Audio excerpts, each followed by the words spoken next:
In this video, we're going to have a look for order forms in ClickFunnels.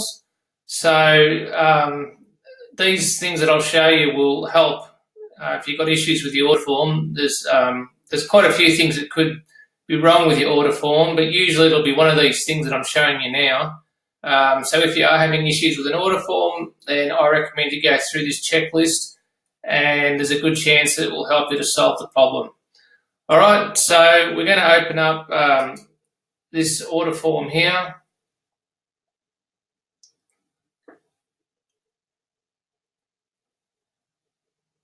All right, so the first thing that can cause issues with your order forms is if you've got multiple order forms on the page, okay?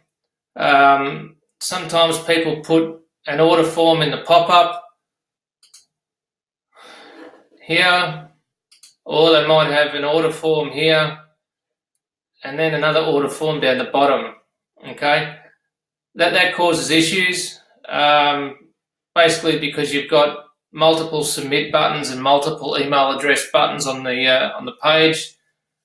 ClickFunnels won't accept it, so what you need to do is remove all the additional order forms and just have the one order form.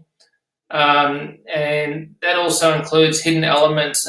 I've already mentioned pop-ups, but it also includes hidden elements as well.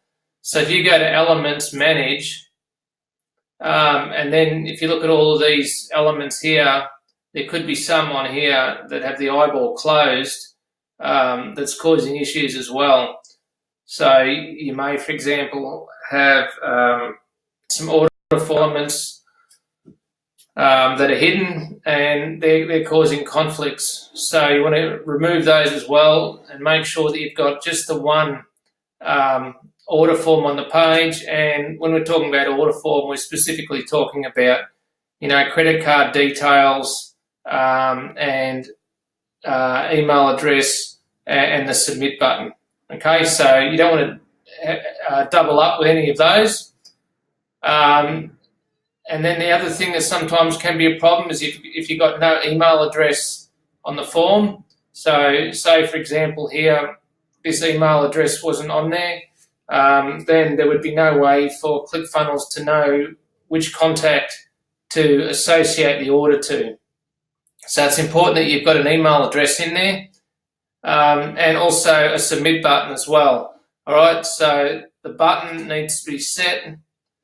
Very important, if we go back, if you click on the settings gear of the button, then you click on set action, it needs to be set to submit order, submit form. All right, that's very important, otherwise the order won't process. Usually you won't need to set up a redirect URL. It will just go to the next step in the funnel, which is the way it's supposed to. You can look at possibly setting up a redirect URL by going to Settings, General, and then popping in a redirect URL in here. So that's what I've done here. On submit, go to /confirmation. So the actual page that I want this to go to is not the next step in the funnel. So therefore, I've had to specify exactly which page I want it to go to after the order is processed. Okay, and the other thing that you can look at there too is that you don't need to put the full URL in here. You can just put the path in. Okay, just slash and then the path, and that will work fine. All right, then another thing that trips people up sometimes is they haven't added a product. So if we exit out of here and then go into the product settings,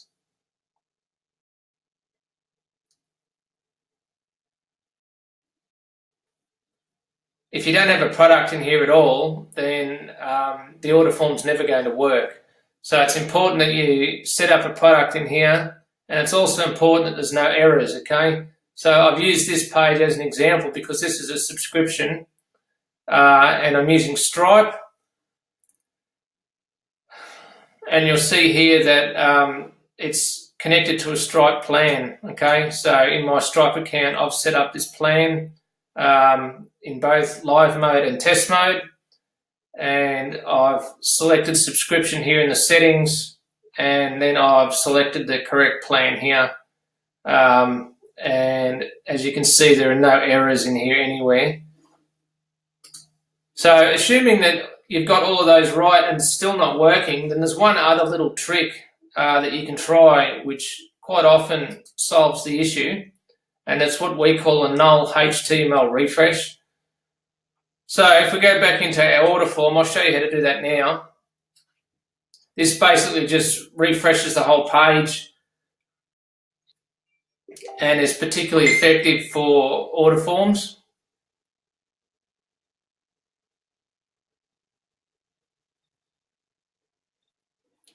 We'll just wait for this to open up. All right, so if we go into settings and then integrations, and then on the integration, what you want to select is null HTML, and then then the action will be integrate existing form. All right, and then you're going to click on pass and save web form. All right, you'll see up here this connected turns green. Then you're going to click on save.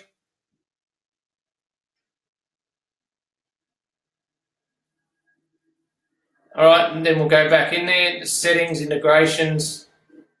Now you can remove the integration, and then you can click save. So if you already had an integration set up there, then of course you would need to remove it first. So that's just a matter of simply clicking on the remove integration, which is underneath here, and then you would add that null HTML form that I showed you before. Okay, as usual, pass and save web form, then you click save, then you go back and remove the null HTML form, and then you would add your integration that you had in there previously back, and that will refresh the page, and there's a good chance that will solve your issue and get your order form working.